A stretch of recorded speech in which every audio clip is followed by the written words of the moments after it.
Hey guys, it's the Keto King here. And who doesn't love a delicious moist chocolate cake? Well, today you are going to be able to make one that you can eat in your low carb lifestyle.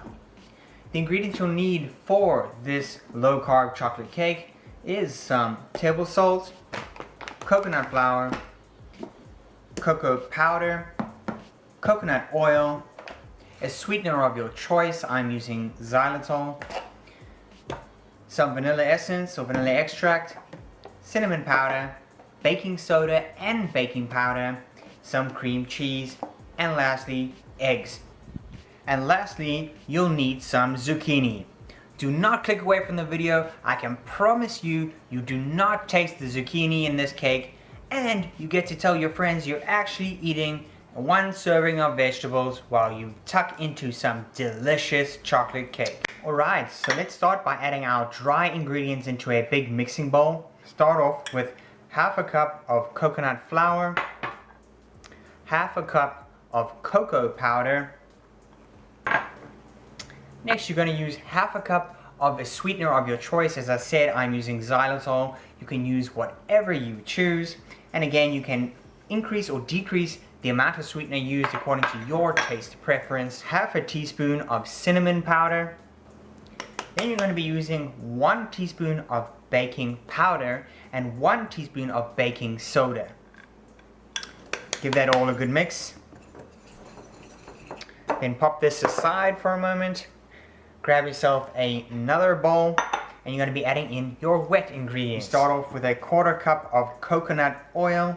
And this needs to be melted. If it's not melted, put it in the microwave. And once it's melted, it looks like a fully clear liquid like this. Add in 1 teaspoon of vanilla extract.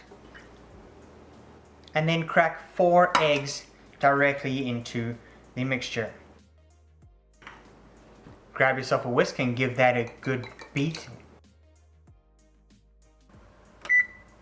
Now would be a good time to preheat your oven to 350 degrees Fahrenheit. And bring back your dry mixture and simply add the wet to the dry. Again, give it a really good mix.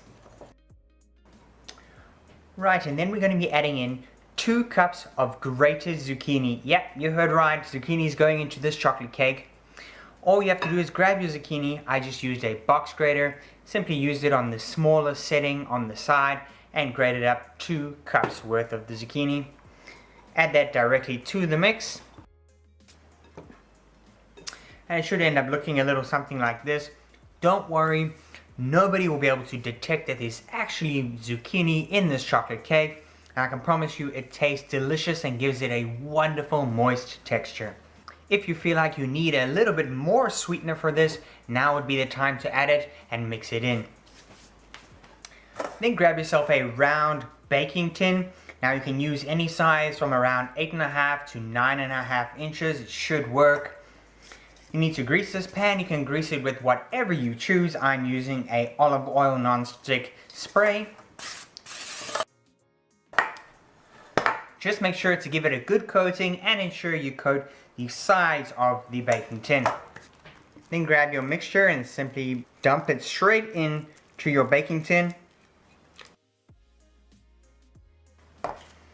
Once you've spread it out nice and evenly around the tin, you can also just give it a little bit of a shake to make sure it gets evenly into all of the edges or all of the parts of the baking tin. And it ends up looking like this. We'll then pop it into our preheated oven at 350 degrees Fahrenheit for 40 minutes. And then while this is baking in the oven, we'll make the frosting for the cake.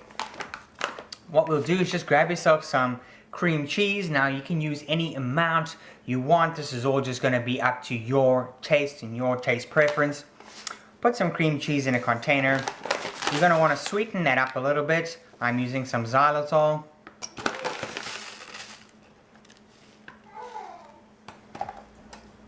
Now you're going to be mixing these two in, and now you absolutely can leave it as a white frosting on top, but because this is a chocolate cake and I want it to look as traditional to chocolate cakes as possible, I'm going to be adding in some cocoa powder to this to give it the chocolate look and taste. Then if your cream cheese is not soft enough, just pop this in the microwave for a bit until it gets soft enough for you to mix up all of the ingredients. So then after 30 seconds in the microwave, you can see it's softened up substantially. This makes it a lot easier to mix all the ingredients together. And look at this wonderful texture for your frosting. Absolutely amazing. Again, now is a good time. Give it a taste. If you feel like it's not sweet enough or not chocolatey enough, then you can just add accordingly a little bit more sweetener or a little bit more cocoa powder. And then after 40 minutes, it looks ready to me. How you can tell and how you should test, just grab yourself a kebab stick or toothpick or whatever, give it a little poke in the middle of the cake, and if it comes out dry and it's not wet, then you know you're good to go. Once taken out of the baking tin, and I'm just gonna leave it here on the cooling rack to fully cool down. Alright, and now that it's fully cooled down, we're gonna be adding our frosting to it. Now, if you wanted to make a taller, bigger cake, you could absolutely just make a second one of these cakes, put a layer of frosting down here and add that second layer on top, and then another layer of frosting on the very top. But I can promise you this cake is so deliciously rich, you really don't need a massive piece of cake this high. So I'm just gonna make my cake this size. Grab your frosting that you prepared a little earlier. If it's hardened a bit during the time that this has been cooling, pop it back in the microwave just for another 20 to 30 seconds so it's easier to spread.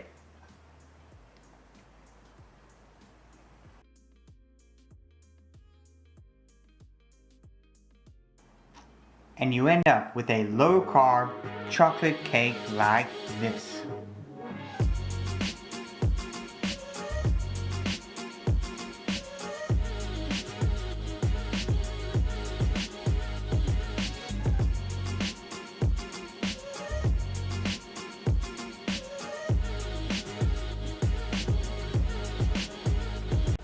And then just look at that magnificent sponge.